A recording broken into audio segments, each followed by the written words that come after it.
జీవులకే దేవుడు గాని దేవుడు కాడని వారితో చెప్పెను, జనులది విని ఆశ్చర్యపడ్రి. ఆమె శ్రద్ధగా వాక్యం విందాం, మంచి మనసుతో వాక్యం వినండి, మిగతా తర్వాత చూసుకుందాం. యేసే దగ్గరికి ఇప్పుడు ఈ అధ్యాయంలో కొంతమంది వచ్చి కొన్ని ప్రశ్నలు వేశారు. 23వ అధ్యాయంలో ఆ పరిసయ్యులకి కొన్ని మాటలు చెప్పి వారు నోరు ముప్పించాడు. ఎరిగిన తర్వాత పైన ఏమో హెరోదీయులు వాళ్ళు వచ్చారు. పోయిన వారం వాళ్ళతో దేవుడు ఏం మాట్లాడాడో మనం విన్నాం. ఇప్పుడు కింద సద్దూకాయలు వచ్చారు. ఎవరంటండి? మీకు మత్తయి సువార్త మొదలు పెట్టినప్పుడే పరిసయ్యులు ఎవరు, సద్దూకాయలు ఎవరు, పరిసయ్యులు కోరుతున్న ఆ విధానం ఏంటి ఆ దేశంలో, సద్దూకాయలు కోరుతున్న విధానం ఏంటి ఆ దేశంలో అని చెప్పి మీకు క్లియర్గా చెప్పా. మళ్ళీ ఆ చరిత్రలో పోగొని చెప్పాలని నా వల్ల కాదు. పరిసయ్యులు మమ్మల్ని మా భక్తి చేసుకుని ఇస్తే చాలు, మమ్మల్ని దేవాలయంలో మా ఆరాధనలు చేసుకుని ఇస్తే చాలు అని చెప్పి ఆ చెర తర్వాత మత స్వేచ్ఛను మాత్రమే కోరుకున్నారు. సద్దూకైలు రాజకీయ బలం కూడా కోరుకున్నారు. అది బట్ వీళ్ళ సిద్ధాంతాలలో చాలా డిఫరెన్స్ ఉంది. ఎవరి సిద్ధాంతాలలో? పరిసయ్యుల సిద్ధాంతాలలో, సద్దూకైల సిద్ధాంతాలలో చాలా డిఫరెన్స్ ఉంది. ఆ డిఫరెన్స్లో ఒక పాయింట్, చాలా డిఫరెన్స్ ఉంది చెప్తాను. ఒక పాయింట్ ఏంటంటే వాళ్ళు పునరుద్ధానము అనగా చనిపోయిన తర్వాత తిరిగి మరలా బ్రతుకుతాము, చనిపోయిన తర్వాత మరలా జీవిస్తాము అనే కాన్సెప్ట్ నమ్మరు. ఆ పాయింట్ నమ్మరు. అర్థమవుతుందా ఏమండి? సో ఇప్పుడు వాళ్ళు ఆ కాన్సెప్ట్ నమ్మరు. వాళ్ళు ఎందుకు నమ్మరు అంటే వాళ్ళు బైబిల్ ఆధారం చేసుకునే. చూడండి ఈ రోజున జరుగుతుంది ఏంటంటే బైబిల్ ఆధారం చేసుకునే ఒకరు ఆత్మీయులుగా ఎదుగుతున్నారు. బైబిల్ను తప్పుగా అర్థం చేసుకుని అదే బైబిల్ని ఆధారం చేసుకుని ఒకళ్ళు ఆత్మీయంగా తప్పు త్రోవలో ఉంటారు, ఒకళ్ళు ఎదుగుతున్నారు, ఒకళ్ళు తప్పు త్రోవలో ఉంటున్నారు. ఇప్పుడు వీళ్ళు ఏమంటారు? పునరుద్ధానం ఉందా? పునరుద్ధానం ఉందా? నువ్వేంటి నేనే పునరుద్ధానం అంటున్నావు? పునరుద్ధానం ఉందని చెప్తున్నావు. నీ సంగతి నేను చెప్తాను. ఏదో వాళ్ళు ఏదో ప్లాన్తో వచ్చారు. మొన్న వాళ్ళు పన్ను కట్టాలో వద్దని వచ్చారు కదా, వీళ్ళు ఇంకో ప్లాన్తో వచ్చారు. వీళ్ళు ఏదో చిక్కుముడి పెట్టేద్దాన్నట్లుగా వచ్చి అంటారు, అయ్యా ద్వితీయోపదేశకాండంలో ఉంటుందిలేండి, ధర్మశాస్త్రంలో వాళ్ళ రూల్ ఏంటంటే పెళ్లి కాకపోతే తండ్రి అధికారాన్ని బట్టి తండ్రి ఆధీనంలో ఆ బిడ్డ జీవించింది, పెళ్ళైతే భర్త ఆధీనంలో జీవించింది, భర్త చచ్చిపోయేటప్పుడు పిల్లలన్నా ఉండాలి. ఒక సపోర్ట్, ఒక మగవాడిని సపోర్ట్ ఆడడానికి కావాలి. ఏమండి?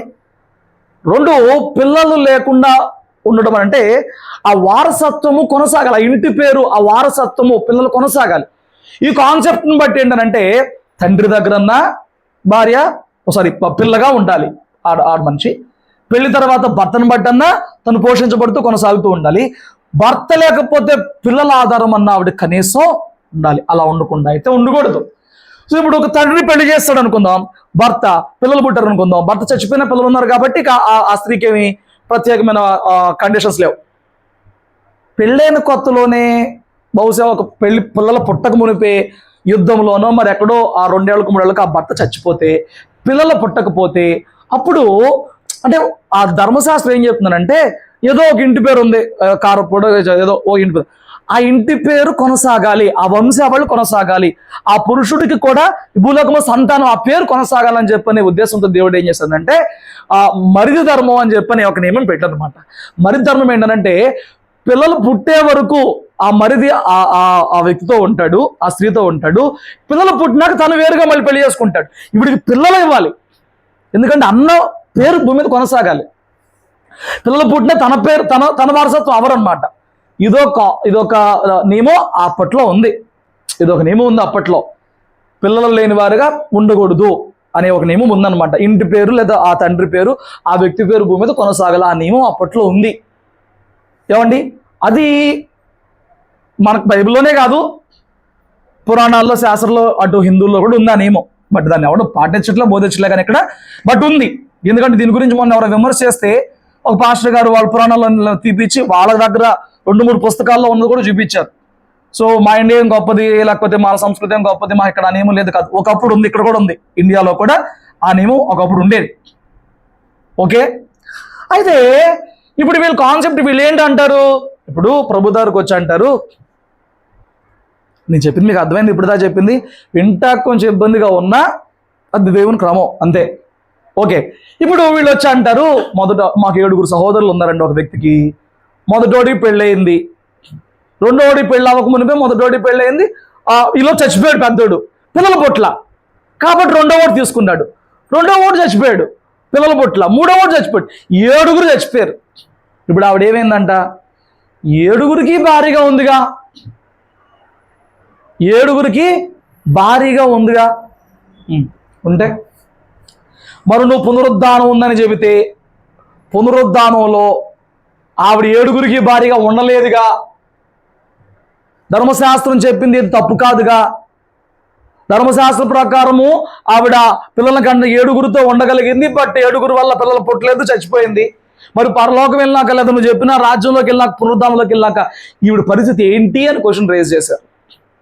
అంటే పునరుద్ధానము మేము నమ్మము అంటానికి ఏదో ఒక కారణం. మీకు అర్థమైందా? వాళ్ళు ఏమి నమ్మరంట, నమ్మరు. ఓకే, మన భారతీయుల్లో సాధారణంగా సామాన్యంగా ఇలాగా మనసు కలిగి ఉంటారు. ఏమంటే వచ్చే జన్మ అంటూ ఉంటే నేను చేసుకొని, నేను వచ్చే జన్మలన్నా మంచి కుటుంబంలో పుట్టాలి. అంటే పేదరికంలో పుట్టాను, కరువుల్లో వెళ్ళిపోతున్నా బతుకు, వచ్చే జన్మలోనన్నా ఈ బతుకేం లేదు, వచ్చే బతుకు ప్లానింగ్ ఇప్పుడే చేస్తున్నారు. వచ్చే జన్మని ఎట్టా ఉండదనంట ప్లాన్ చేస్తారు కొంతమంది. సో సాధారణంగా మన ప్రాంతంలో జన్మ సిద్ధాంతాలు ఉన్నాయి కాబట్టి మన వాళ్ళు క్రైస్తవులు అయిన తర్వాత కూడా ఇంకో జన్మ అంటూ ఉంటే లేదు, అసలు మాట లేదు. కొందరు అంటారు, జన్మలకి నువ్వే నా తల్లి అవ్వాలి, నువ్వే నా పెళ్ళం అవ్వాలి, నువ్వే నా చెల్లి అవ్వాలి, ఈ జన్మలో చక్కగా చూసుకో చాలు. వచ్చే జన్మలో కూడా లాక్ చేస్తున్నారు అన్నమాట. నువ్వే నా పెళ్ళం అవ్వాలి, నువ్వే నా మొగుడు అవ్వాలి. వచ్చే జన్మకు కూడా లాక్ చేస్తున్నారు. నువ్వేం ప్రేమ చూపించి నీ జన్మలో చూపించు, ఇంకొక జన్మ అంటూ లేదని మన బైబిల్ చెప్తుంది. హల్లెలూయా. మంచిగా ఒకటే జన్మ. భూమి మీద ఉన్న జన్మలన్నిటిలోనూ, భూమి మీద ఉన్న జీవులన్నిటిలోనూ ప్రత్యేకపరచబడింది, దైవ స్వరూపం కలిగింది, దేవుని పోలిక కలిగింది మానవ జన్మే.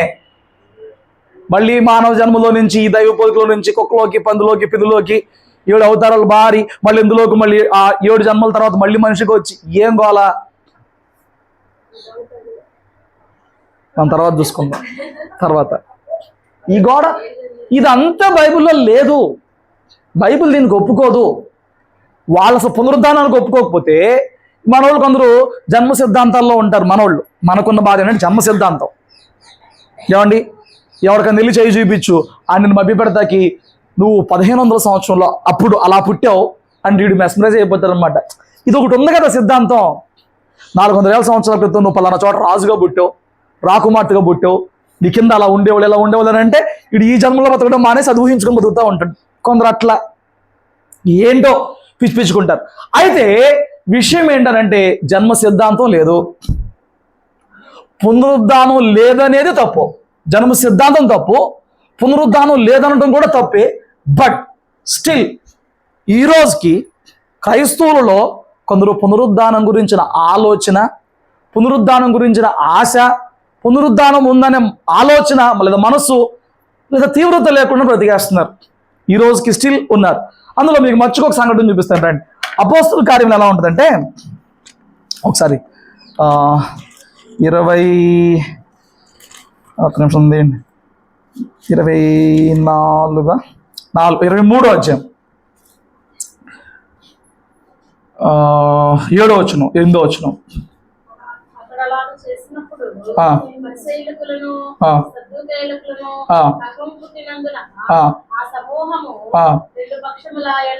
సద్దూకయులు పునరుద్ధానము లేదని, దేవదూతైన తెలుసా మీకు? ఇప్పటికీ బ్యాచ్ ఉన్నారు తెలుసా?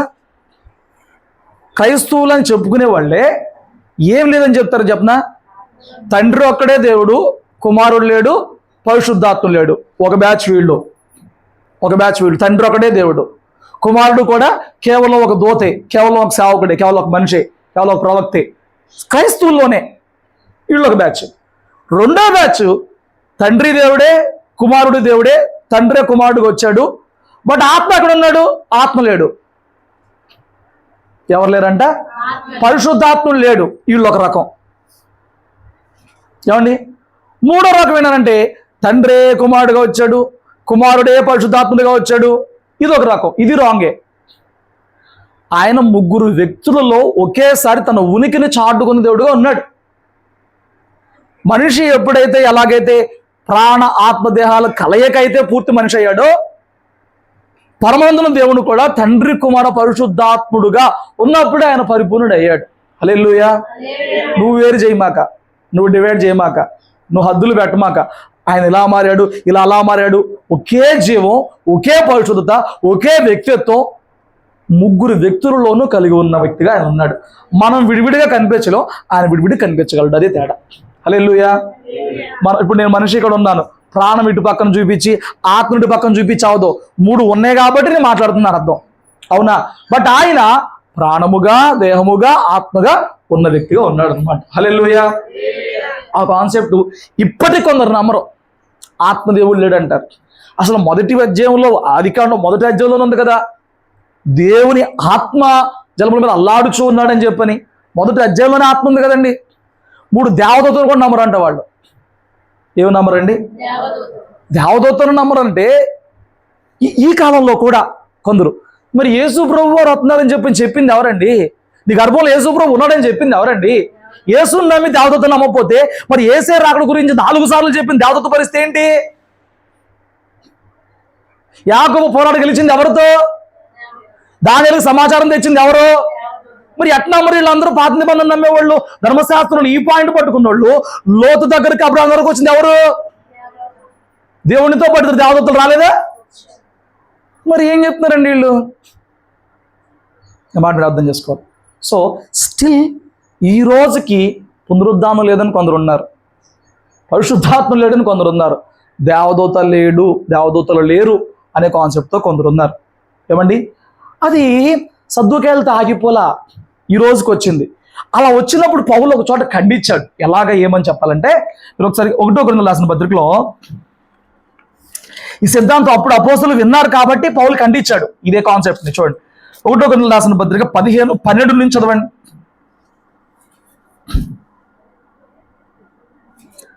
1 కొరింథీ 15:12.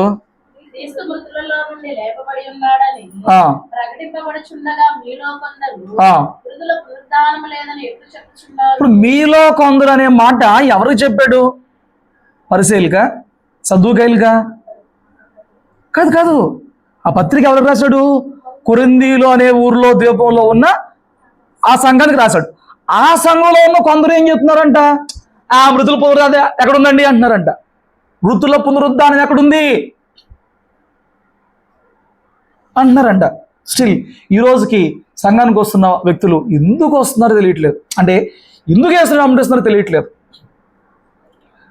ఇప్పుడు అంటున్నాడు మృతుల పునరుద్ధానం ఎట్లా చెప్తున్నారు మీరు? మేమేమో మృతుల పునరుద్ధానం ఉందని చెప్పి మేము ప్రకటించుకుంటే వెళ్తుంటే మీరేమో చచ్చిపోయిన తర్వాత పునరుద్ధానం అనేది ఎట్లా చెప్తున్నారు మీరు అని చెప్పి అక్కడ కొన్ని క్వశ్చన్లు అడిగాడు. చూడండి, మనిషి చచ్చిపోయిన తర్వాత తిరిగి లేవడు అని అనుకుంటే గనక క్రీస్తు కూడా లేపబడలా. ఇప్పుడు నువ్వు చెప్పింది మృతుల పునరుద్ధానం లేదంటే యేసు కూడా లేపబడలా. మొట్టమొదటి లేచింది ఎవరు? యేసే కదా. అప్పుడు మృతులకు పునరుద్ధానం లేదంటే ఆయన మృతులు ఏడవలేదా? ప్రాణం పెట్టాను అనడం లేదా? పెట్టాడు కదా, ప్రాణం పెట్టాడు. పునరుద్ధానం అవుతా అని చెప్పాడు, పునరుద్ధానం అయ్యాడు. అసలు క్రైస్తవ విశ్వాసం దాని మీద కట్టబడింది కదా, అవునా కదా? క్రీస్తుని ఎందుకు నమ్ముతున్నామండి? ఆయన మనిషిగా భూమి మీద పుట్టాడుగా. ఆయన పుట్టుకలో పరిశుద్ధత ఉంది, జీవితంలో పరిశుద్ధత ఉంది. ఆయన పాపం లేదు, ఆయన మరణించి పాపము లేనివాడు కాబట్టి తిరిగి మరలా పునరుద్ధానుడిగా భూమి మీద 40 దినములు సంచరించిన వాడిగా కనపడ్డాడు. హల్లెలూయా. అసలు క్రైస్తవ విశ్వాసానికి పునాది అది. ఏ మతంలో లేనిది, ఏ సిద్ధాంతంలో, ఏ గ్రంథాల్లో లేనిది, బైబిల్లో మాత్రమే ఉన్న గొప్పతనం ఏంటి అని అంటే దేవుడు ఈ భూలోకానికి రావడం, మనిషిగా జీవించడం, మరణించాక తిరిగి లేవడం. స్టిల్ ఈ రోజు కానీ సమాధి ఖాళీగా కనపడుతుంటే మృతిలో పునరుద్ధానం లేదని చెప్పడం ఎందుకండి? చూడండి ఇంకా వివరంగా చెప్తాడు. వ్యర్థమే వ్యర్థమే కదా. విశ్వాసం దేనికి? విశ్వాసం వ్యర్థం అంటే విశ్వాసం దేని గురించి మనం క్రీస్తులో అమ్మా క్రీస్తుని ఏమో నమ్మాలి. ఆయన ఒక్కడే పునరుద్ధానం ఇవ్వగలడు కాబట్టి, ఆయన ఒక్కడే నిత్య జీవాన్ని చాచగలడు కాబట్టి, ఆయన తిరిగి లేచి పరలోకం వెళ్ళాడు కాబట్టి, మనల్ని కూడా తీసుకుని వెళ్తాడు కాబట్టి ఆయన యందు మాత్రమే విశ్వాసం ఉంచుతున్నాం. చెప్పబడిన కోట్ల మంది ఈ లోకంలో దేవుళ్ళగా దేవతలుగా ఆరాధన చేయబడుతున్నప్పటికీ కూడా వాళ్ళందరినీ విడిచి క్రీస్తుని మాత్రమే ఎందుకు ఆరాధన చేస్తున్నాం? మిగతా వారిలోకి దక్కది, ఈయన దగ్గర మాత్రం దక్కేది ఏంటి? ఏమండి, ఏం దక్కుతుంది? పునరుద్ధానం, నిత్య జీవం. చూడండి, దేవుడు క్రీస్తును లేపునని ఆయన గురించి మేము సాక్ష్యం చెప్పి ఉన్నాం కదా.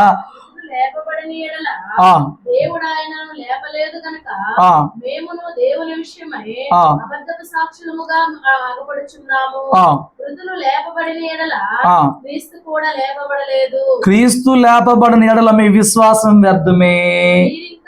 ఆ మాట మనం ఒప్పుకుంటామా? మన జీవితాల్లో పాపం పోయినందువల్లనే కదా దేవుని రక్షణ ఆనందం మనం అనుభవించగలుగుతున్నాం. మన జీవితాల్లో పాపం పోయినందుకే కదా మన కుటుంబాల్లోనే కానీ మన దేహాల్లోనే ఉన్న బలహీనతల నుంచి విడుదల పొందుకున్నాం. క్రీస్తు లేపబడలేదు అని అంటే మన పాపాలు క్షమించబడలేదు. హల్లెలూయా. మాట మీరు జాగ్రత్తగా అర్థం చేసుకో. మొన్న అశోక్ అన్న వాళ్ళ నాన్నగారికి బాప్తిసం ఇచ్చారు అయ్య గారు. నేను కాటర్ వెళ్ళా కదా, పక్కనే ఉన్నాను కదా, నేను కూడా వెళ్ళాను. ఆయనకి పాపం అంతకుముందు ఏదో హెర్నియా ప్రాబ్లం వస్తే ఆపరేషన్ జరిగిందంట. మళ్ళీ గడ్లే వస్తే అదే ప్లేస్లో ఆ డాక్టర్ ఏమనుకున్నాడంటే అదే మళ్ళీ చెలేసుకొచ్చిందనో సమ్ ఆపరేషన్ చేస్తాడు. కానీ అర్థమైంది ఏంటంటే తర్వాత అది క్యాన్సర్ గడ్డ అని తర్వాత అర్థమైంది వాళ్ళకి. అంటే అంతకుముందు ఆల్రెడీ ఇది హెర్నియా అనే కదా, ఇప్పుడు అదే మళ్ళీ చెలేసుకొచ్చిందని ఆపరేషన్ చేస్తాడంట ఆయన. బట్ క్యాన్సర్కి ఎప్పుడు ఘాటు పడకూడదు, కత్తి పడకూడదు, అది రేగిపోయింది, తలనరాల్లాగా వెళ్ళిపోయింది. బట్ ఆయన స్టిల్ అప్పటికి ఒప్పుకోలా. కొడుకు ఎట్లా కొట్లా ఏడ్చాడు, కాలు పట్టుకున్నాడు, బతులు ఆడుకున్నాడు, ఒప్పించాడు, నువ్వు దేవుడిని నమ్ముకో అని చెప్పన్నాడు. ఒప్పుకున్నాడు. సో ఒప్పుకున్న తర్వాత పోయిన బుధవారం నాడు బాప్తిసం ఇచ్చారు. అంతేనా? బుధవారం నాడు బాప్తిసం, అక్కడే ఉన్నాను, బాప్తిసం ఇచ్చారు. నన్ను బల్ల ఎప్పుడు ఇస్తారండి? ఇవ్వాలా అన్నారు. వీళ్ళు ఇచ్చి పడేద్దాం అయ్యారని బల్ల ఇవ్వాలి, వెంటనే ఆ రోజు ఇస్తాం మంచిదని అంటే నైట్ కూటమి పెట్టేశారు, బల్ల ఏర్పాటు చేశారు. వాళ్ళు చర్చికి వచ్చారు, బల్ల ఇచ్చారు, బల్ల కూడా తీసుకున్నారు. హ్యాపీ. ఆ కొడుకు ఏమన్నాడంటే నా తండ్రి రక్షణ పొందుకున్నాడు, బతికేస్తాడని ఆశపడుతున్నాను, నమ్ముతున్నాను అని చెప్పని అన్నాడు. బాగుంది, అతను ఆనందించాడు. బట్ దేవుని ప్రణాళిక ఎట్లా ఉందంటే నెక్స్ట్ డే ఈవినింగ్ కల్లా చనిపోయాడు. అయిపోయింది. అయ్యగారు ఫోన్ చేసేమో మేము బంధువులం కదా, మా బంధువులు ఎవరన్నా గొడవ చేస్తారేమో, మీరు నన్ను బాప్తిసం ఇచ్చిన వాళ్ళు చనిపోయాడు అని చెప్పని అని అంటే దేవుడు మహాకృప ఎవరు గొడవ చేయలే. కానీ తాగేసి కొందరు ఉన్నారు. వాళ్ళు ఏమంటా ఉన్నారంటే మతం మాట్లాడమండి, మతం అంటే అది అశోకాన్ని కేకలేట్లా, ఎవరిని పట్టుకుని కేకలేట్లా, బట్ ఆ దూరంగా నుంచి అరుస్తున్నాడు అనమాట తాగిన మొత్తం. నేను ఏంటి ఆయన అని చెప్పిన పక్కన అడిగితే ఆయన తాగేసాడు, ఆయన మాటలు పట్టించుకోకర్లేదు అంటున్నాడు. బట్ నేను పట్టించుకున్నా. ఏంటంటే బాధ అంటే మతం మారడం ఏంటి? మతం మారినంత మాత్రాన రోగం పోయిద్దా? నేను ఎప్పుడు మొత్తుకునేది అదే, బాప్తిసం తీసుకోవాల్సింది రోగం పోద్దని కాదు, బాప్తిసం తీసుకోవాల్సింది రోగం పోయిద్దని కాదు. మొన్న మధ్య కూడా చెప్పా, విజయవాడలో ఇదే సినారియో. 2024లో దేవుడు నాకు చెప్పాడు 21 ఉపవాసం చేస్తుంటే వెనకమాల ఉన్న క్వార్టర్స్లో ఒక వ్యక్తికి ఇలా క్యాన్సర్ వచ్చింది. వాళ్ళు మందిరానికి వచ్చినప్పుడు ప్రార్థన చేసి నువ్వు దేవుడిని నమ్ముకుని పరిపూర్ణ హృదయంతో నువ్వు అంటే రక్షణ పొందుకో, దేవుడు స్వస్థపరుస్తాడని చెప్పి అప్పుడు చెప్పా. 18 నెలల దాకా రక్షణ పొందుకుంటా ముందు రాల. 18 నెలల దాకా డాక్టర్ల మీద విశ్వాసం ఉంచినారు కానీ దేవుడి మీద విశ్వాసం ఉంచలేకపోయారు. నానా రకాల రీజన్స్ చెప్పారు. మాట ఇచ్చారు, మేము పొందుకుంటామని మాట ఇచ్చారు, కానీ 18 నెలలు.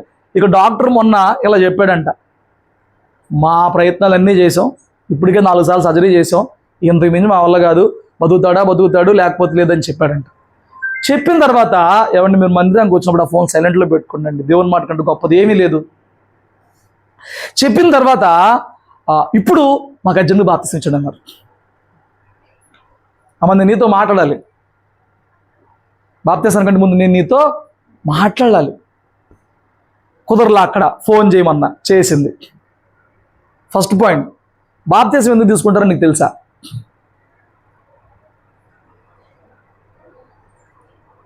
తెలుసా నీకెందుకు తీసుకుంటారో? బాప్తిసం తీసుకుంటే మీ ఆయన స్వస్థత పొందుకుంటాడని కాదు. డాక్టర్ చెప్పాడన్నావు కదా, నేను కూడా చెప్తున్నా, నువ్వు దేనికైనా సిద్ధపడి ఉండవు. అడగని కావాలి మీరు, నేను ఈ మాట అమ్మాయిని చెప్పని లేదు. నువ్వు దేనికైనా రెడీగా ఉండు, మీ ఆయన బతికినా పోయినా దేనికైనా రెడీగా ఉండు. బట్ మీ ఆయన బాప్తిసం పొందుకుంటే, యేసుని ఒప్పుకుంటే, హృదయంలో విశ్వసిస్తే, నోటితో ఒప్పుకుంటే, చేసిన పాపాలను ఒప్పుకుని కడగబడితే, నీ భర్తను ఇక్కడ కోల్పోయినా అక్కడ చూస్తావు. బాప్తిసం అందుకు నిత్య జీవం కొరకు, అది కలగజేసే క్రీస్తు ఈయన నా రక్షకుడు అని చెప్పి నువ్వు ఒప్పుకుంటూ, రక్షణ ముందు నీ అంతరంగంలో జరిగిపోద్దమ్మా. బహిరంగంగా సాక్ష్యం ఇవ్వాలి. ఆ బహిరంగంగా ఇచ్చే సాక్ష్యమే బాప్తిసం. అంటే ఇప్పుడు నీకు అర్థమయ్యే భాషలో చెప్తాను. ఒక భార్యాభర్త ఆ సంబంధాలు చూసుకున్నప్పుడు వాళ్ళు ఇష్టపడరు కాబట్టి పెళ్లి చూపులు చూసుకుంటారు. పెళ్లి చూపులు చూసుకుంటారు కాబట్టి నిశ్చితార్థం కూడా చేసుకుంటారు. బట్ లీగల్లీ వైఫ్ కాదు. ఎప్పుడు లీగల్లీ వైఫ్ అంటే అప్పటికే మనస్ఫూర్తిగా నాకు భార్య అని ఆయన స్వీకరించాడు, ఈవిడ భర్త అని స్వీకరించాడు. బట్ లీగల్ ఎప్పుడంటే 10 మందిని పిలిచి 10 మంది ముందు సాక్ష్యం ఇచ్చి సంతకం పెట్టినప్పుడే అప్పుడు లీగల్లీ లోకానికి నువ్వు భార్యాభర్త అవుతావు. అలాగే నీకు దేవునికి మధ్య మొదట రక్షణ అనుబంధం, రక్షణ ఆనందం కలగాలి. నిన్ను దేవుడు ఒప్పుకోవాలి. మొదట నువ్వు నీ పాపాలు ఒప్పుకున్నందుకు, నీ అవిధేయతలు ఒప్పుకున్నందుకు ఆయన అడిగినప్పుడు ఆయన మొదట నిన్ను క్షమించాను అని, నా బిడ్డవు అయ్యావని ఏదో ఒక సంకేతం నీకు ఇచ్చినప్పుడు నీకు అర్థమైపోతే దేవుడు రక్షణ ఇచ్చిన సంగతి. మొదట నీకు దేవునికి మధ్య రక్షణ జరగాలి, కార్యం జరగాలి, ఆ ఒప్పందం జరగాలి, ఆ నిబంధనలోకి రావాలి. ఆ తర్వాత అందరి ముందు నా దేవుడు నేను అంగీకరించాను, నా దేవుడు నన్ను అంగీకరించాడని చెప్పని సాక్ష్యంగా చేసే కార్యమే బాప్తిస్మమ్మ అని విడమరిచి సాగదీసి చెప్పి అరగంట. మీకు అవజేసాను 4 నిమిషాల్లో. బట్ వాటికి step by step point wise ఒక అరగంట చెప్పినాక అందుకు ఇష్టమైతే బాప్తిసం తీసుకో.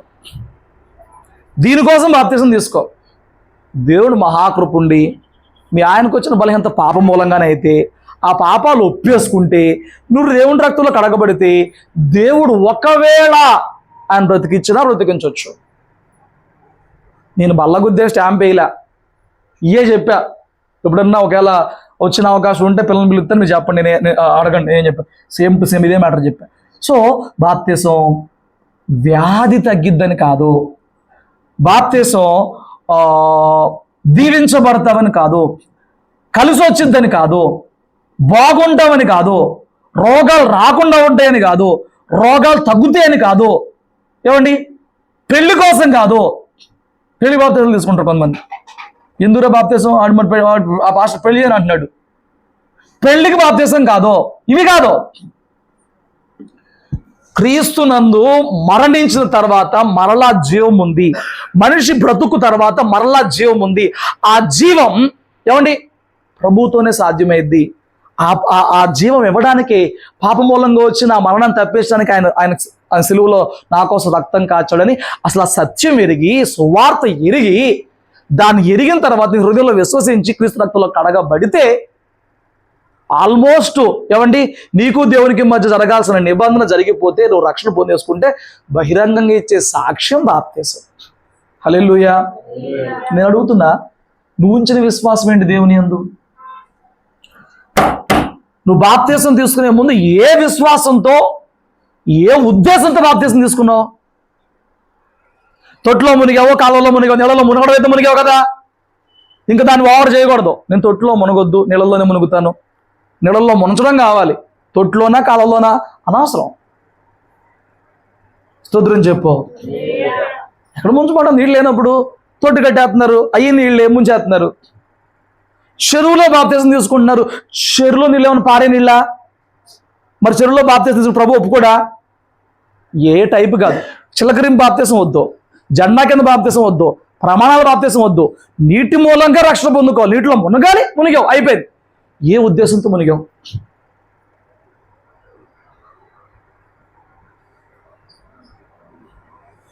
అది నీ క్లారిటీ ఉండాలండి. నేనైతే చెప్తా, ఎక్కడ నిలబడి చెప్తా. వాక్యం వింటున్నప్పుడు దైవజనుల నోటి నుంచి దేవుడు ఇలా మాట్లాడాడు నాతో. నేనైతే సినిమా డైరెక్టర్ అవ్వాలని, కోట్లు సంపాదించాలని ఆలోచనతో ఉన్నోండి. నుంచోబెట్టు సినిమా స్టోరీ చెప్పేస్తా, ఉన్నది కాదు లేనిది. ఇప్పుడైనా చిన్నప్పుడే అంత కృపించాడు దేవుడు నాకు. చెబితే నువ్వు వింటానే కూర్చుంటావు, క్లాస్లో మా ఫ్రెండ్స్ కూర్చోబెట్టి అదే చెప్తూ ఉండేవాడిని. బట్ నా టార్గెట్ డబ్బు, నా టార్గెట్ సంపాదన, నా టార్గెట్ సుఖం. ఆ వాక్యం ఎప్పుడైతే దేవుని వాక్యంలో మత్తయి 13 ఎక్కడ, లోక 13 ఎక్కడ ఉంటుంది, 12:13 అక్కడ ఏమంటే తినుము తాగము సుఖించుము అని సంపాదించి అనుకుంటున్నావు కదా, ఈ రాత్రిని ప్రాణం అడిగితే నువ్వు సంపాదించిన ఏమవుతాయి? ఆ మాట విన్నప్పుడు నా వరకైతే ఈ జీవితం తర్వాత ఏంటి, ఏం జరగబోతుంది, ఏం అవ్వబోతుంది ఆలోచన కలిగినప్పుడు, ఈ జీవితం తర్వాత ఏమంటే మనిషి మట్టిలోకి దేవుని వాయువు మూలంగా ఆత్మ మూలంగా పంపబడినవాడు, ఈ మట్టికే పోయిద్ది, ఆత్మ మళ్ళా దేవుని దగ్గరికి వెళ్ళిద్ది. ఆ రోజు తీర్పు వచ్చిద్ది, ఆ తీర్పు తప్పించబడాలి. ఈ సత్యం ఎప్పుడైతే అర్థమైందో, నేను బాప్తిసం పొందుకున్న కారణం ఏంటనంటే మేడలు ఇస్తాడని కాదు, మిద్దులు ఇస్తాడని కాదు, స్వస్థతలు ఇస్తాడని కాదు, ఏవో ఇస్తాడని కాదు, నాకు పరలోకం ఇస్తాడని బాప్తిసం తీసుకున్నాను. హల్లెలూయా. ఒకవేళ నువ్వు బాప్తిసం పొందుకున్నప్పుడు ఎలా పొందుకున్నా, తర్వాత దేవుడు సత్యవాకుని వివరించిన తర్వాత, తర్వాత దేవుడు నీకు సువార్త అర్థమయ్యేలాగా చెప్పింది, హృదయాన్ని సమీపించిన తర్వాత, ఇప్పుడన్నా ఆ పరలోకపు గురి కలిగిన భక్తిని నువ్వు చేస్తున్నావా? ఏంటిది మాట్లాడరు? పరలోకపు గురి కలిగిన భక్తి చేస్తున్నావు. చూడండి అక్కడ అంటాడు కింద వచనంలో, ఆ తర్వాత వచనంలో,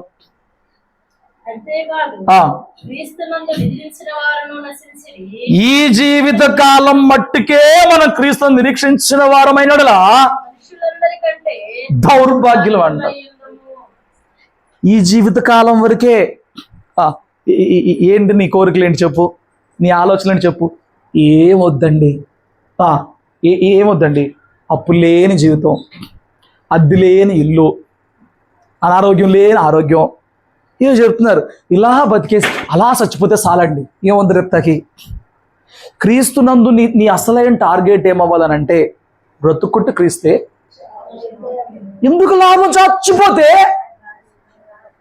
ఈ 80 ఏళ్ళ జీవితంతో, 70 ఏళ్ళ జీవితంతో, 60 ఏళ్ళ జీవితంతో, 50 ఏళ్ళ జీవితంతో నీకు మనిషి బ్రతుకు అయిపోయింది అనుకుంటే ఆ మాట ఎందుకు చెప్పాడు ఆ వ్యక్తి? ఈ జీవితం ఇక్కడితో అయిపోయింది అనుకుంటే పరలోకాన్ని విడిచిపెట్టి నువ్వు సేవిస్తున్న ప్రభు భూలోకానికి వచ్చి మనుషుల మధ్య మనుషులతో సమానంగా దాసునిగా, రిక్తునిగా, వాళ్ళ ఉమ్ములు పడి, వాళ్ళతో పొడవబడి, వాళ్ళతో గుచ్చబడి, వాళ్ళతో దొన్నబడి, ఎందుకు శ్రవణాలు చేతగాని వరకు చనిపోవాలి? ఆయన భూమి మీదకి రాకుండా కూడా మనిషిని ఆస్వాదించవచ్చు కదా. ఎందుకు చచ్చిపోవాలి? ఆయన పరలోకం లేనప్పుడు, పునరుద్ధానం లేనప్పుడు, ఈ జీవిత కాలం వరకే ఈ జీవితంతో మనిషి చరిత్ర భూమిలో కలిసిపోతుంది అనుకుంటే, వాడికి తర్వాత ఇంక ఏ చరిత్ర లేకపోతే ఎందుకు ప్రభు భూలోకానికి రావాలి? ఎందుకలా అందరూ ఉమ్ములు పడి, అందరు అపహాస్యం పడి, అందరు నిందలు పడి, శిలువలో ఒక చేతగాని వాడిగా వాడిని క్షమించమంటూ వేడుకుంటూ ఎందుకు తన ప్రాణం వదిలేయాలి? ఏనాడన్నా ఆలోచన చేస్తున్నావా? నాకు ఇట్లా వెళ్ళిపోతే చాలండి బతుకు. ఎక్కడికి వెళ్తావు అది చెప్పు ఫస్ట్. నీ జీవానికి ఆత్మ కావాల్సిందని ఆటోమేటిక్గా ఆయన ఇస్తాడు. నువ్వు చేయాల్సిందల్లా నీతిని, రాజ్యాన్ని వెతకడమే. అసలు ఆ టార్గెట్ మనకుందా? ఏంటి నీ టార్గెట్ చెప్పండి. ఏం లేదండి. 2 పిల్లలు, కనీసం 3 బెడ్రూమ్లోని ఇళ్ళు, 4 చక్రాల వాహనం, 5 అంకెల జీతం, ఏంటో చెప్తున్నారు. 5 అంకెలు అంటే వేలుగా, సున్నాలు, గుడ్లు, 10, 100, 1000, 1,00,000, 5 సున్నాల జీతం. ఏంట్రా నీకు, ఏంట్రా టార్గెట్ అంటే ఏ స్తోత్రం చెప్పు. ఏలియా భూలోకంలో ఏమీ లేనోడు కదా, బట్ రోషం ఎందుకు అలాగుంది ఏలియాకి? దేనికోసం బతికాడు ఏలియా? నీ కోసం సేవ చేశా, ఇంకా నాకు బతికే మనసులో తీసుకెళ్ళిపో, నేను బతకను అంటున్నాడు. ఏం సంపాదించాడు లోకంలో? వాళ్ళే ఈ రోజున ఈ గురి ఎక్కడ తప్పిందయ్యానంటే, ఈ పునరుద్ధానము, ఈ పరలోకము, ఈ నిత్య జీవము, ఈ తీర్పు, పాపను కొంచెం శిక్ష చెబుతుంటే సంఘానికి ఎవరు రావట్లేదని పాత నిబంధనలో ఉన్న వాగ్దానాలు తీసి, ఆశీర్వాదాలు తీసి, రండి దీవించబడతారు, భక్తి చేయండి దీవించబడతారు, ఉపవాసం ఉండండి దేవుడు అది ఎత్తాడు, చెడగొట్టి పడేశారు సేవకులు.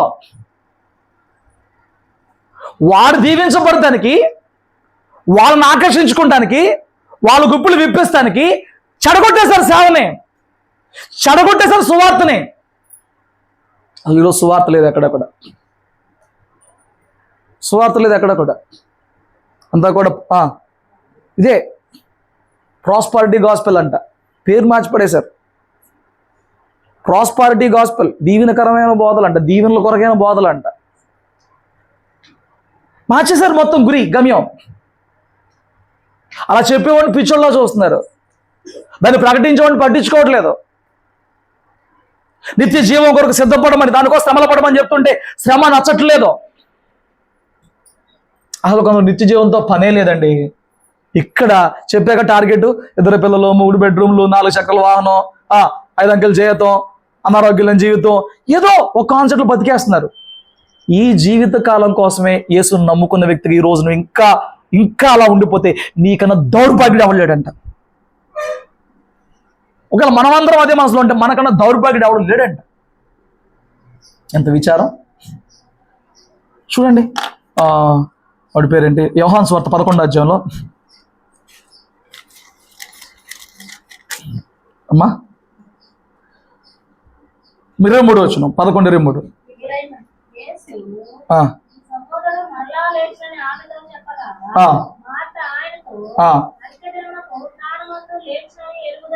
ఆవిడ తెలుసు, నీకు తెలుసా విషయం ఏంటంట? అంచెదినం ఒకటి ఉందయ్యా, అప్పుడు పునరుద్ధానం జరిగిద్ది. ఆ పునరుద్ధానంలో నా తమ్ముడు తిరిగి లభిస్తాడు. ఆవిడ తెలుసా నీ సత్యం, నీకు తెలుసా? చెయ్యి ఉంచారు, తీస్తారు కొరింథీ పత్రిక నుంచి. అక్కడ కింద అంటాడు, ఈ జీవితకాలం మట్టుకే దేవుణ్ణి నమ్ముకుంటూ వెంటారు పిచ్చోళ్ళారా అని చెప్పి అంటాడు. చదవండి. చూడండి, ఇప్పుడైతే పునరుద్ధానంలో మొదటి వాడు క్రీస్తు.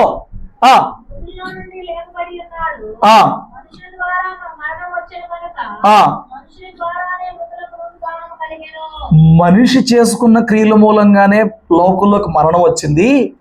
కాబట్టి దేవుడే మనిషిలాగా మారి మరలా మనిషికి పునరుద్ధానాన్ని ప్రసాదించిన వాడిగా ఉన్నాడు.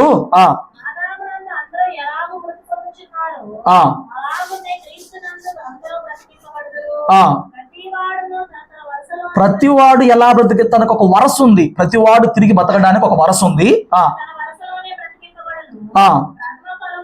ప్రథమ ఫలం క్రీస్తు, మొట్టమొదటి లేచిన వాడు క్రీస్తు. తర్వాత మళ్ళీ ఆయన వస్తాడు ఒక రోజున. ఇప్పుడు 2 రోజులైంది ఆయన వెళ్ళిపోయి. ఎన్ని రోజులైంది ఆయన పరలోకానికి వెళ్ళి? ఎన్ని రోజులైంది? 2 రోజులైంది. ఏ లెక్కన 2 రోజులు? ప్రభువు దృష్టికి 1000 సంవత్సరాలు అంటే ఒక దినం కింద లెక్క. లోకం ఏమో గాబరా పడుతుంది, 7 చేసి ఇంకా రాలేదు అని చెప్పి. ఎన్ని రోజులైంది ఇప్పటికి? 2 రోజులైంది. నువ్వు కంగారు పడతావు, నేను కంగారు పడతాడా? 2 రోజులు అయింది. ఏమో ఆయన వారం ఆగుతాడేమో, 6 రోజులు ఆగినాక వస్తాడేమో. మనకి ఎందుకండి అవన్నీ? మనం ఏం చెయ్యాలి? ఆయన వారంగా ఉంటే బతికించబడతాం. ఎలా ఉండాలంట? 24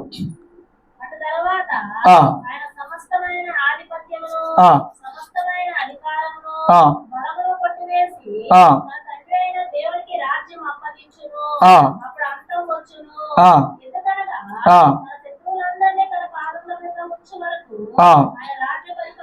26. కడపట నశింప చేయబడు శత్రు మరణం. మనిషికి శత్రు మరణం. అన్నిటికంటే మనిషి మీద ఏలుబడి చేసింది మరణం. తెలుసా మీకు? మనిషికి శత్రువు ఏంటంట? దేనికి భయపడినాడు? దేనికి భయపడతాడు? మరణం. ఏమండి, ఎందరో రాజులు శత్రు దేశం మీద దాడి చేసి మరణంతో ఆ దేశాలను గెలిచారు, ఆ రాజ్యాలను గెలిచారు. వారు రాజులుగా పేరు ప్రతిష్టలు పొందుకున్నారు. వాళ్ళు కూడా మరణం వచ్చినప్పుడు ఓడిపోయారు. కానీ మనం ఎవరు నమ్ముకున్నామో ఈ రారాజు మరణాన్నే ఓడించాడు. నీ చేత కూడా దాన్ని ఓడించబోతున్నాడు. ఆ ఆలోచన నీకుందా? ఆ విశ్వాసం నీకుందా? మన పూర్వీకుల్లో ఉన్న ఏ రాజు చేయలేని విజయం, పొందుకోలేని విజయం మనకి ప్రభు అనుగ్రహిస్తున్నాడు. హల్లెలూయా ఇస్తున్నాడు. మన శత్రు మరణం, మనిషికున్న శత్రు మరణం. ఆ మరణం మీద జయం ఇవ్వడానికి ప్రభువు వచ్చి మరణం ముళ్ళని విరిచాడు. ఏమండి, నా విచారం ఏంటంటే ఈ మధ్యాహ్నం మందు సద్దూకయ్యులు ఎట్లాగైతే జీవిస్తున్నారో మనలో కూడా కొందరు ఈ పునరుద్ధానం అనే మనసే లేకుండా, పునరుద్ధానంలో ప్రభు ఎదురు నిలబడతామనే మనసే లేకుండా, తీర్పు రాబోతుందనే మనసే లేకుండా, ఇక్కడ జీవితం అక్కడ మనకు మహిమను తెచ్చిద్దని మనసే లేకుండా జీవించేస్తున్నారు. అది నా విచారం. చూడండి 50వ వచనంలో అంటాడు, సహోదరులారా నేను చెప్పినది ఏమనగా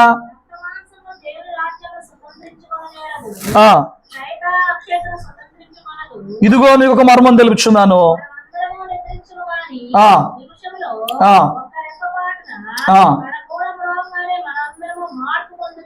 కడబూరం ఒకటి మోగబోతుంది. ఆ కడబూరం మోగినప్పుడు ఒకవేళ బ్రతికే ఉంటే మనము ఇలాగే ఆదివారం శనివారం ఉంటే రెప్పపాట్లో మారిపోతామంట. హల్లెలూయా. అప్పుడు మృతులు, ఈ లోకం దృష్టిలో చచ్చిన వారు ఎవరైతే మృతులైపోయి ఉన్నారో అక్షయులుగా, ఇక ఎప్పటికీ క్షయము లేని వారిగా, ఇక ఎప్పటికీ నశించిపోని వారిగా, ఇక ఎప్పటికీ చావు లేని వారిగా లేపబడతారు. మనం మార్పు పొందుకుంటాం. మృతులేమో అక్షయులుగా లేపడితే క్షయమైపోతున్న ఈ మట్టి దేహంలో ఉన్న మనము అక్షయతను ధరించుకుంటాం. సావుకు లోనైపోయిన ఈ శరీరము అమర్త్యతను ధరించుకోబోతుంది.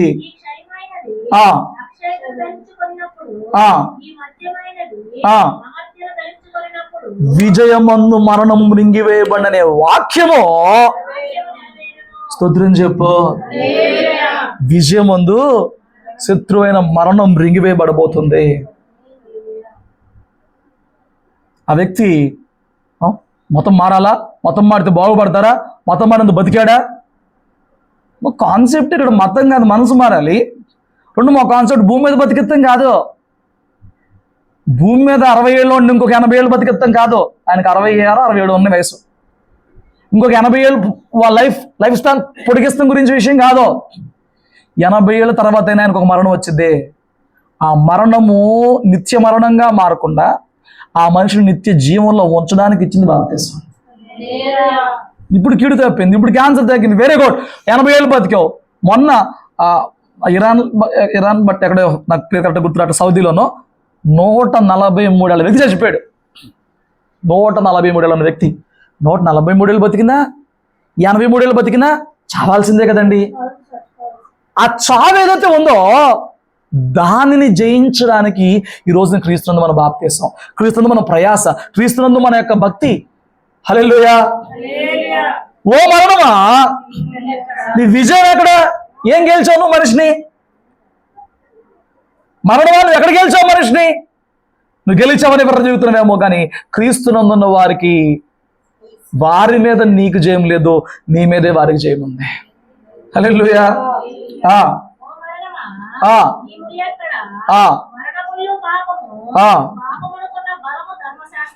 ఆయనను మన ప్రభువైన యేసుక్రీస్తు మూలంగా మనకు జయము మరణం మీద అనుగ్రహిస్తున్న దేవునికి స్తోత్రం కలుగునుగాక.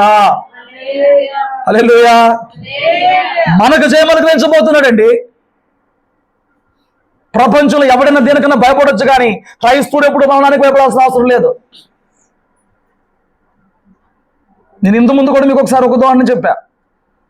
జాన్ వెస్లీను వాళ్ళ తమ్ముడి పేరు ఏదో ఉంది, ఈ జాన్ వెస్లీ కాదండి. అప్పట్లో ఇంగ్లాండ్ దేశంలో జాన్ వెస్లీను చార్లెస్ వెస్లీ ఇద్దరు బ్రదర్స్ ఉండేవాళ్ళు. మంచి ఉద్యోగంతో దేశానికి అడగళ్ళాడిచ్చారు సువార్తతో. వాళ్ళు ఒక రోజున ఒక చిన్న షిప్లో వెళ్తున్నారు. ఆ షిప్లో వెళ్తున్నప్పుడు ఆ అలలు, ఆ తుఫాను, ఆ తాకిడికి ఏమైందనంటే ఆల్మోస్ట్ షిప్ మునిగిపోయే పరిస్థితి వచ్చింది. కెప్టెన్ వచ్చి చెప్పాడంట, చేతులు ఎత్తేసాం, దేవుని మీరు మొక్కోండి అని చెప్పాడు. ఆ టైంలో ఇంకా ఆతనాదాలే తప్ప ప్రార్థన ఎవరు చేయగలడు? వీళ్ళు సువార్థికులు, బట్ వీళ్ళ గుండెల్లో వీళ్ళు యవ్వన దశలో 20 ఆ దశలో ఉన్నవాళ్ళు, వీళ్ళకి భయం వచ్చేసిందంట. వీళ్ళకి భయం వచ్చిందంట. ఏమండి, బట్ అక్కడ ఆర్కెస్ట్రా ప్లే చేసి ఒక ట్రూప్ ఉన్నారంట. ఆ ట్రూప్లో ఉన్న వాళ్ళు ఏం చేయడం మొదలు పెట్టారంటే ఆ ఆర్కెస్ట్రాతో, ఆ వాయిద్యాలతో వాళ్ళు దేవుడిని ఆరాధించడం మొదలు పెట్టారంట. ఎవరికాడు ప్రాణాల కోసం ఇదైపోతున్నారు, ఇటు పరిగెడుతున్నారు. లైఫ్ జాకెట్స్ ఎత్తుకుంటున్నారు, ఏదో చేస్తున్నారు మిగతా వాళ్ళందరూ. వీళ్ళు మాత్రం చక్కగా ఆరాధన చేస్తూ వాళ్ళ ఉద్రేకాన్ని కంట్రోల్ చేసే పరిస్థితికి, వాళ్ళ టెన్షన్ నుంచి కంట్రోల్ చేసే పరిస్థితి చక్కటి ఆరాధన చేస్తున్నారంట. ఈ జాన్ వెస్లీని, చార్లెస్ వెస్లీ చూసినప్పుడు వాళ్ళు ఆశ్చర్యపడిపోయి, ఏంటి వీళ్ళు ఇలా ఆరాధన చేస్తున్నారు అని చెప్పి ఆశ్చర్యపడిపోయి అలాగే చూస్తున్నారంట ఒకళ్ళు పట్టుకుని. ఏంటన్నా అని చెప్పాను. చూడండి, మహాకృప, తుఫాన్ ఆగిపోయింది, అలలు తాగడం ఆగిపోయింది, నీరు రావడం ఆగిపోయింది, కంట్రోల్ అయిపోయింది, బాగుంది, అంతా బాగుంది. వీళ్ళిద్దరూ గొప్ప సువార్థకులు. బట్ వాళ్ళు ఆ ట్రూప్ దగ్గరికి వెళ్ళారు. అయ్యా, మేము మొత్తం సినారియో మొత్తం చూసాం, జరిగిందంతా, అందరూ భయపడుతున్నారు, పారిపోతున్నారు, మాకు భయం వేసింది, మీరు ఏంటి ఇంత ధైర్యంగా ఆరాధన చేశారు, ఇంత ధైర్యంగా చేశారు అంటే వాళ్ళు చెప్పిన సమాధానం ఇదే: పాపం విషయంలో చనిపోయాం, క్రీస్తుని బ్రతికున్నాం, ఈ భూలోకంలో బ్రతుకుంటే రేపు కూడా ఆరాధన చేసేవాళ్ళు, చనిపోతే ఇదే ఆరాధన పరలోకంలో చేద్దాం. ఆ మనసుతో మేము ఆరాధన మొదలెట్టాం. ఈ భూమి మీద బతికే ఉంటే రేపు ఆరాధన చేద్దాం, ఎల్లుండి బతుకున్నంతకాలం ఆరాధన చేద్దాం, ఒకవేళ ఈ రాత్రి చచ్చిపోతే ఇదే ఆరాధన అక్కడ చేసుకుందాం అనే మనసుతో మేము అర్థం చేసామండి. దేవుడు మహాకృప, ఇంకా భూమి మీద ఆరాధన చేయమని మనల్ని బతికిచ్చాడు. అంత సింపుల్గా చెప్పేస్తే వాళ్ళకి ఆ మాటలు విన్నప్పుడు రోషం వచ్చిందంట. నిజం కదా? ఎంతకాలం భూలోకంలో ఉండాలో ప్రభువుకి తెలియదా? బ్రతుకుంటే ఈ భూలోకంలో ఆయన పని చేస్తాం, చచ్చిపోతే ఆయనతో పాటే ఉంటాం కదా, అది కదా అసలైన భాగ్యం. మరణానికి మనం ఎందుకు భయపడాలి? చావుకు మనం ఎందుకు భయపడాలి? చావు మనల్ని ఎక్కడ ఓడించగలదు? చావు దేహానికి తప్ప నా ఆత్మకు జీవం ఇచ్చిన దేవుని దగ్గర నా ఆత్మ ఎప్పుడు ఆరాధిస్తూ ఉంటుంది కదా. హల్లెలూయా. ఆ జరిగిన సంఘటన ద్వారా వారు మరింత రోషం కలిగి సేవ చేయగలిగారంట. నేను అంటున్నాను, ఆయన వారంగా ఉండేలాగా నువ్వు భక్తి చేయి. ఈ భూమి మీద నా బిడ్డ అని చెప్పుకునేలాగా. సద్దుకెళ్ళి వచ్చి ప్రశ్న అడిగినప్పుడు ప్రభు అక్కడ ఇచ్చిన సమాధానం ఏంటనంటే, మీకు లేఖనాలు తెలియదు, దేవుని శక్తి కూడా తెలియదు. నేనదే చెప్తున్నా, వాళ్ళు లేఖనాల్లో నుంచే మాట్లాడుతున్నారు, బట్ లేఖనాలు వాళ్ళకి అర్థం కావట్లేదు. ఈ రోజున అంతే, అందరూ సేవకులందరూ లేఖనాల్లో నుంచే మాట్లాడుతున్నారు, బట్ పరలోకం గురించి చెప్పంటారా అంటే ఈ లోకల ఆశల గురించి చెప్తున్నారు. పరలోకం కదా యేసు ప్రభు ప్రాణం పెట్టింది. లోకల ఆశీర్దిస్తే ఆశీర్వాదం పొందుకుందాం, శ్రమల్లో ఉంచితే శ్రమల్లోనే ఆనందిద్దాం. ఏమండి, అన్నీ వదిలిపెట్టి వచ్చాం కదా, మాకేంటంటే ప్రభు చెప్పాడు, పరలోకంలో సింహాసనం ఎత్తాను కదా, నీకు పరలోకంలో ధనం కలుగుతుంది కదా, నీ సత్క్రియలు అనే ధనం నేను పరలోకాన్ని వెంబడించి పరలోకంలో గొప్ప వ్యక్తిగా నేను చేయబోతుంది కదా. స్తోత్రం చెప్పు.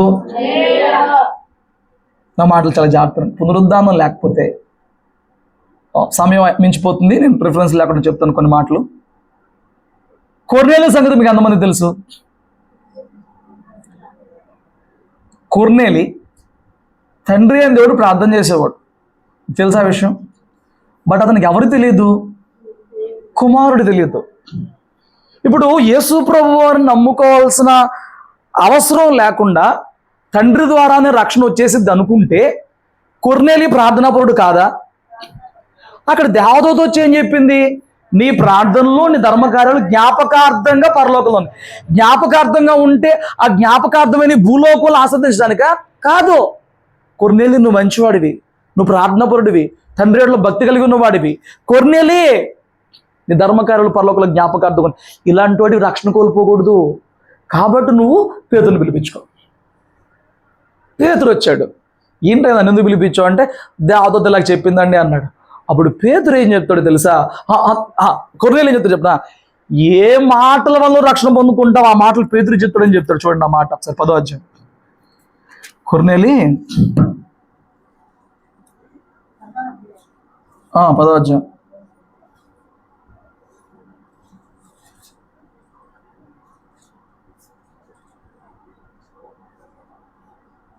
31వ వచనం చూడండి.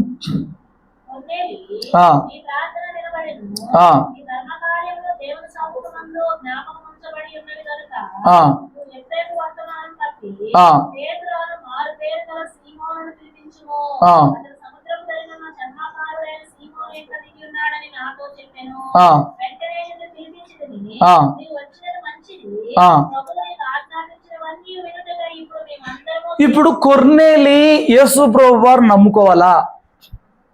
ఎందుకు నమ్ముకోవాలి? ఎందుకు నమ్ముకోవాలి? భక్తిపరుడే కదా. కొంతమంది ఇలా వాదిస్తారు, నేను పుట్టినప్పటి నుంచి ఏం పాపం చేయలేదు, మా తాతల కాడి నుంచి మేము నీతి కలిగిన వాళ్ళం, ఎవరినే బాధ పెట్టలేదు, ఎవరిని దుఃఖపరచలేదు. అన్నీ కరెక్టే. బట్ మనిషి జన్మతః పాపమును మోసుకుంటూ వస్తున్నాడు. కొన్నేది పరిశుద్ధుడు కాడా? దేవదూత వచ్చే మాట్లాడేటటువంటి ప్రార్థనాపరుడు కాదా? తన కింద ఉన్నవారు కూడా ఎవరు ఒక మాట కూడా సనకనటువంటి ఆ భక్తి క్రియలు కనపరిచినవాడు కాదా? భటులకు కూడా, సైనికులు కూడా కనపరిచిన వాడే.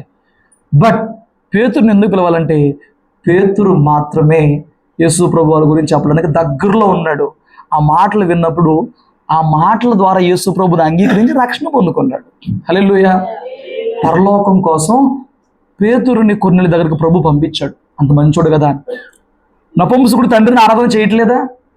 నపుంసకుడు ఆరాధనకు రావట్లేదా? బట్ నపుంసకుడి దగ్గర ఫిలిప్పుని ఎందుకు పంపించాడు? ఇలాంటి మంచివాడు యేసు తెలియకపోవడం వల్ల రక్షణ కోల్పోకూడదు, మరణించి మృతుల లోకంలో ఉండకూడదు అని చెప్పి కదా నపుంసకుడి దగ్గరికి ఫిలిప్పుని పంపించాడు. హల్లెలూయా.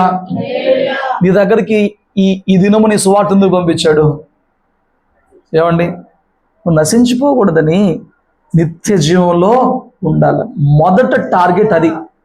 మిగతాది ఏదన్నా ఉంటే భూమి మీద ఫస్ట్ టార్గెట్, మెయిన్ టార్గెట్ నువ్వు నిత్య జీవంలో ఉండటమే ప్రభు టార్గెట్. మనిషి ఆ టార్గెట్ పక్కన పెట్టేసేసేసి అడ్డమైనవన్నీ వెంబడిస్తున్నాడు. వెంబడించొద్దంటలా, బట్ యువర్ ఫస్ట్ టార్గెట్ నిత్య జీవం. నీ భక్తి యొక్క మూల కేంద్రం నిత్య జీవం. హల్లెలూయా.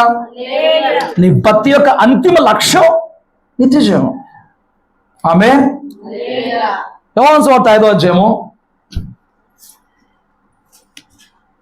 28.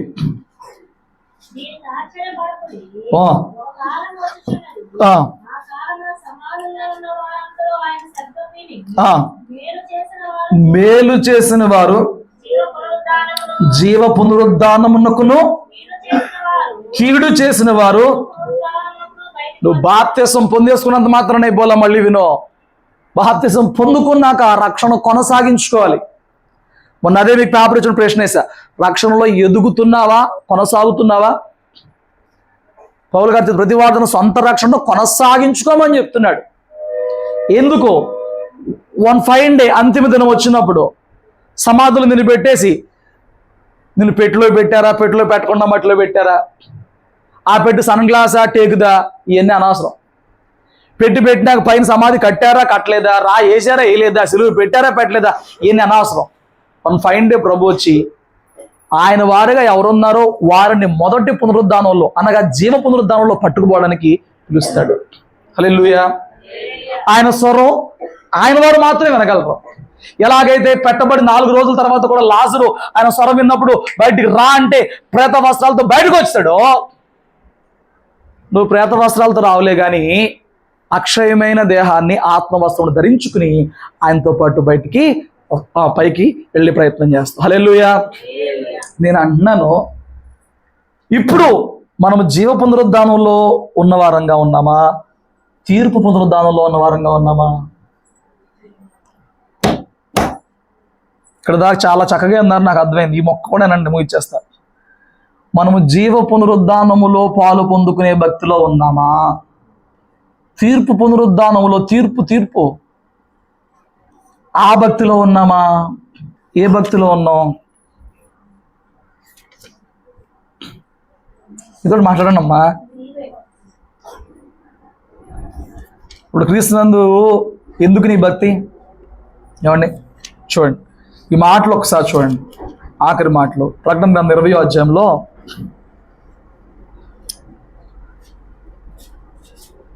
5వ వచనం చదవండి. టైం లేదు కదా, కట్టండి కాపీయా. 1000 సంవత్సరాలు గడిచే వరకు కడమామృతులు బతకల. కడమామృతులు అంటే మృతులలో కొందరు బతికారు, కొందరు బతకలేదు. ఆ కొందరు జీవ పునరుద్ధానంలో ఉన్నారే, ఇది మొదటి పునరుద్ధానం. 1000 ఏండ్ల పరిపాలన ప్రభు ఈ భూమి మీద చేయబోతున్నాడు. ఆ 1000 ఏళ్ల పరిపాలన ఆయన వారు లెగుస్తారు, ఆయనతో పాటు పరిపాలన చేస్తారు. అది మొదటి పునరుద్ధానము. 6వ వచనం, పాలుగలవారు ధన్యులు పరిశుద్ధులయ్యుందురు, రెండవ మరణమునకు అధికారం లేదు.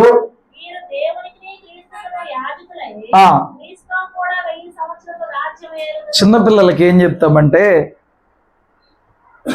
మాయ్ చదువుకునే వయసులో చదువుకోవాలి, చదువుకోకపోతే బతుకంత అంట్లు తోముకోవాలి. ఇదేగా చెప్తారు. పిల్లలకి ఏం చెప్తారు? 10th వరకు బాగా చదివావురా, ఒక్క 4 ఏళ్ళు చదువు, ఇంకొక 5 ఏళ్ళు చదువు, చక్కగా సంపాదించుకుని ఎంజాయ్ చేస్తావురా అంటే ఆడికి ఎక్కదో, కొద్దిమందికే పట్టిద్ది. ఇప్పుడు ఇలాగే అమ్మా, ఈ భూమి మీద బతుకు 3 నెలలే, ఈ భూమి మీద బతుకు కొద్ది కాలమే. లోకం వద్దమ్మా, లోక ఆనందాలు వద్దమ్మా, పాపం వద్దమ్మా, పాపంతో జోలు వద్దమ్మా. నిత్యజీవం ఉంటుంది, పరలోకం ఉంటుంది, 1000 ఏళ్ల పరిపాలన ఉంటుందనంటే పిల్లోడు మన మీద అట్టిసుక్కుంటాడో, విశ్వాసులు అట్లా వాక్యనే ఇప్పుడు జోడి చెప్తారు. బట్ ఫ్యాక్ట్ ఏంటంటే, వన్స్ వాడు చదువు కంప్లీట్ అయిన తర్వాత 20, 25, 30 మధ్యలో వయసులో నడుస్తున్నప్పుడు, వాడికి రూపాయి విషయంలో స్ట్రగుల్ అవుతున్నప్పుడు, తన తోటి వారు తనకన్నా బాగా సంపాదించేసుకున్నప్పుడు చదివి తెలివితేటలతో, ఆ రోజు నాడికి అర్థమైద్ది. ఒప్పుకోడు. కానీ చెప్పిన బాగుండేది, చెప్పినప్పుడు చదివినా బాగుండేది, ఏదో ఒకటి చేసి డిగ్రీ సంపాదించుకున్నా బాగుండేది. వాడు పాపం అప్పుడు బాధపడతాడు. బట్ దేవుని మీద ఆధారపడితే ఆ చదువు లేనోడైనా దేవుడు కోటేశ్వరం చేయగలడు. కానీ వన్స్ లైఫ్ టైం అయిపోయిన తర్వాత ఆడవడున్నాడు, మన సీనియర్ మోస్ట్ పెద్దన్న అక్కడ 16వ అధ్యాయంలో, ఎవడాడు? ధనవంతుడు. అక్కడ ఏడితే ఉపయోగం ఉండదు. అయ్యా మా అయ్యగారు చెప్పారు ఇంట్లో ఇప్పుడేంట, అక్కడ అవదో. ఏముందండి 50 ఏళ్ళు 60 ఏళ్ళ జీవితం అయిపోయింది. మనిషి ఓపిక. ఒకప్పుడు నిన్ను 100 ఏళ్ళు అనేవాళ్ళు లేవు, నిన్ను 100 ఏళ్ళ ఆశీర్వాదాలు అయిపోయినాయి. బతికినంతకాలం చల్లగా బతుకు, ఎంతకాలం బతుకుతా చెప్పలేకపోతున్నావు. లేవు, దీర్ఘాయువు లేదు, దీర్ఘాయుష్ లేదు, బలము లేదు, అన్నీ అయిపోయినాయి. 60, 50 ఏళ్ళు. నువ్వు ఈ జీవితం కోసం చూసుకుంటూ అడదారులు తొక్కుతూ అడ్డమైన జీవితం జీవిస్తే 1000 ఏళ్ల పరిపాలన భూమి మీద ఉంటే అందులో నువ్వు ఒక అధికారిగా మారబోతున్నావు, నువ్వు ఒక ప్రాంతానికి రాజుగా మారబోతున్నావు, నువ్వు ప్రాంతాన్ని పరిపాలన చేయబోతున్నావు.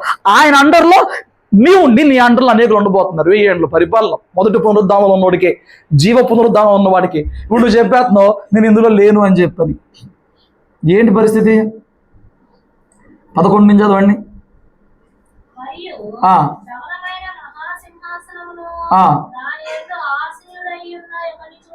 ఓకే, ఈ భూమి ఈ ఆకాశం 1000 ఏళ్ల పరిపాలన తర్వాత ఇంకా ఉండవు. ఈ భూమి ఆకాశం 1000 ఏళ్ల పరిపాలన తర్వాత ఉండవు. పంచవేంద్రాలు కూడా లైవ్ అయిపోతున్నాయి. పంచభూతాలు మహావేంద్రముతో లైవ్ అయిపోతున్నాయి, కాలి పడిపోతున్నాయి. సూర్యుడు తీసేయబడతాడు, చంద్రుడు తీసేయబడతాడు. ఇప్పుడు చెప్పుకుంటున్న నీరు, నిప్పు, గాలి, భూమి, ఆకాశం మొత్తం తీసేయబడుతున్నాయి. అదే అక్కడ రాయబడుతుంది. భూమి ఆకాశం సముఖం నుండి పారిపోయిన వాటికి నిలవ చోటు కనబడకపోయిన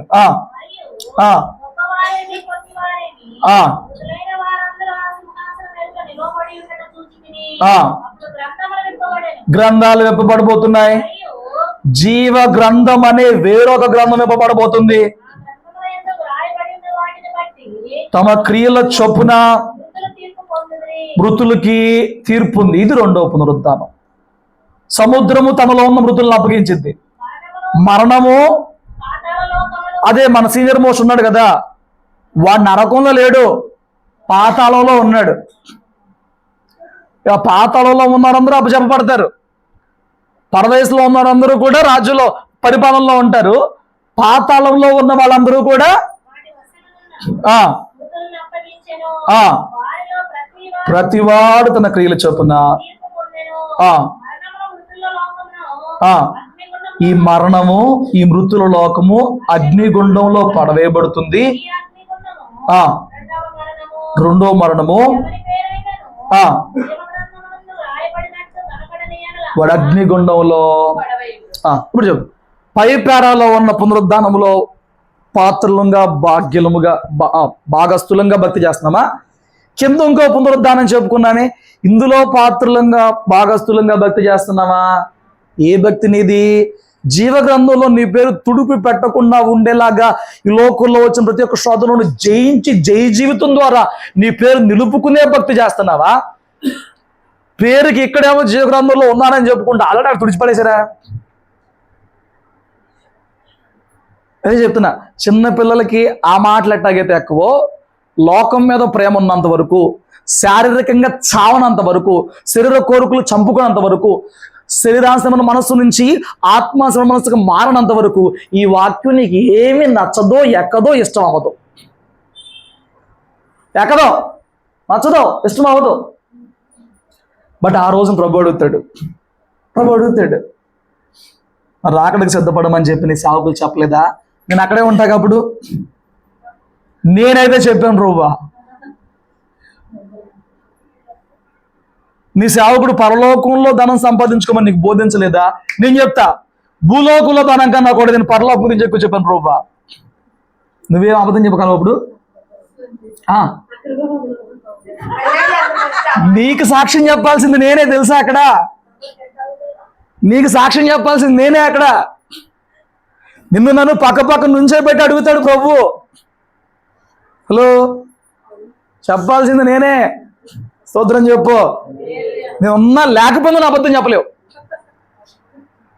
నువ్వు ఉంటే మాకు తలకాయ నొప్పి, నువ్వు లేకపోతే అబద్ధం ఆడేస్తా ఉంటే అవదు. అక్కడ గోడలో వచ్చి సాక్ష్యం చెప్తే, దూలాలు వచ్చి సాక్ష్యం చెప్తే, రాడ్లు వచ్చి, ఇటుకలు వచ్చి అన్ని సాక్ష్యం చెప్తే అన్నిటి నోరు వచ్చేటప్పుడు స్తోత్రం చెప్పు. అదిలే ప్రసక్తి లేదు కదా అప్పుడు. దేవుని మందిరం మానేసేసి లోక పనులు పెట్టుకోవద్దని నీ సేవకుడు చెప్పలేదా అంటాడు. సంఘంలో ఉన్నప్పుడు ఒకరినొకరు ప్రేమించుకుని, ఒకరినొకరు భరించుకుని, ఒకరి కోసం ఒకరు ప్రార్థన చేసుకుని, ఒకరి భారం ఒకరి భుజం మీద వేసుకోమని సేవకుడు చెప్పలేదా అంటాడు. నువ్వు ఎక్కడన్నా విఫలమైపోయి, ఆ విఫలమైపోయిన దాన్ని బట్టి కనుక జీవగ్రంథంలో పేరును కోల్పోయి ఆ తీర్పు పునరుద్ధానంలో నువ్వు పాలుభాగస్తులుగా ఉంటే నేను అంటున్నా, అక్కడ నీకు అవకాశం రాదు. ఈ రోజు నీకు మరొక అవకాశం. హల్లెలూయా. అక్కడ నీకు మరొక అవకాశం రాదు. ఈ రోజే నీకు మరొక అవకాశం. గతాన్ని మార్చలేవు కాబట్టి ఈ రోజు నుంచి ఆ పునరుద్ధానంలో పాలు పొందుకున్నటువంటి జీవితం జీవించడానికి నీకు ఈ రోజే అవకాశం. ఆయన చెప్పాడు, మీకు లేఖనాలు అర్థం కావట్లా, మీకు దేవుని శక్తి అర్థం కావట్లా. మట్టిని జీవంగా మార్చిన దేవుడు మట్టిలోకి వెళ్ళిపోయిన మనిషిని అక్షయతులకు తేగలడు. మీకు ఆ విషయం అర్థం కాక మాట్లాడుతున్నారు. రెండో, మృతులు చచ్చిపోతే, ఏమండి ఆ పక్కన ఒక ఎకరం స్థలం నాదండి, నేను చచ్చిపోయానండి. తర్వాత ఆ రెండో తరములు ఏం మాట్లాడతారు? ఒకప్పుడు ఇది ఆయనండి అంటారు. యేసు ఇక్కడికి వచ్చిన మోషే దగ్గరికి మాట్లాడుతున్నప్పుడు, ఒకప్పుడు నేను అబ్రహాం దేవుణ్ణి కాదా, ఒకప్పుడు నేను ఇస్సాకు దేవుణ్ణి కాదా అంటలా. నేను అబ్రహాం దేవుణ్ణి, ఇస్సాకు దేవుణ్ణి. వాళ్ళు చచ్చిపోయారుగా, వాళ్ళు భౌతికంగానే చచ్చిపోయారు, వాళ్ళు ఇంకా సజీవులుగా ఉన్నారు. మీకు ఈ విషయం అర్థం కాలేదురా పిచ్చోళ్ళారా అంటున్నాడు వాళ్ళని. చచ్చినోడు ఎక్కడ లేడు, చచ్చినోడు పునరుద్ధానం లేదు మీరు మాట్లాడుతున్నారు. దేవుడు పరిచయం చేసుకున్నప్పుడు ఒకప్పుడు నేను అబ్రహాం దేవుణ్ణి కాదా, ఒకప్పుడు కాదు, ఇప్పటికి ఎలా చెప్తావు? వాళ్ళు బతికున్నారు కదా.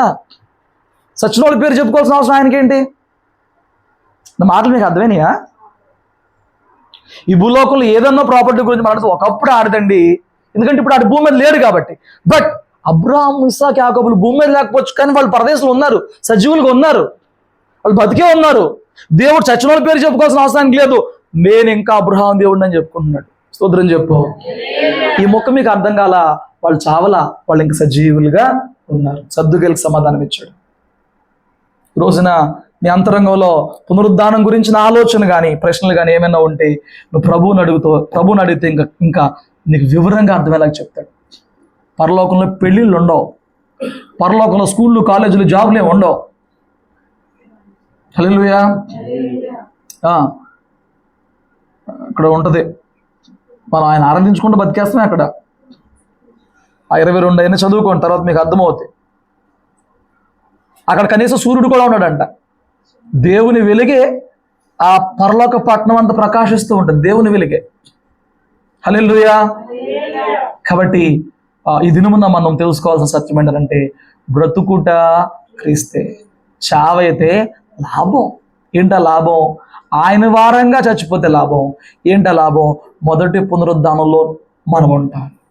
మొదటి పునరుద్ధానంలో నీవు ఉంటావు, రాజ్య పరిపాలన చేస్తావు, యుగ యుగములు కూడా ఆయనతో ఉంటావు. అంత గొప్ప భాగ్యం ఉండగా ఈ లోకంలో అల్పమైన వాటి కోసం, అల్పకాలపు ఆనందాల కోసం ఈ పునరుద్ధానపు భాగ్యాన్ని మాత్రం కూడా దూరం చేసుకోక ఇప్పటికైనా గతమును విడిచి మరొక నూతన మనసుతో భక్తి చేసి ఆ పరలోకం సంపాదించుకుందాం. ఆ పునరుద్ధానంలో, మొదటి పునరుద్ధానంలో, జీవ పునరుద్ధానంలో పాలు సంపాదించుకుందాం. అట్టి భాగ్యం, అట్టి కృప సంఘ బిడ్డలందరికీ, మన కుటుంబాలన్నిటికీ దేవుడు దయచేయును గాక. ప్రార్థన చేసుకుందాం.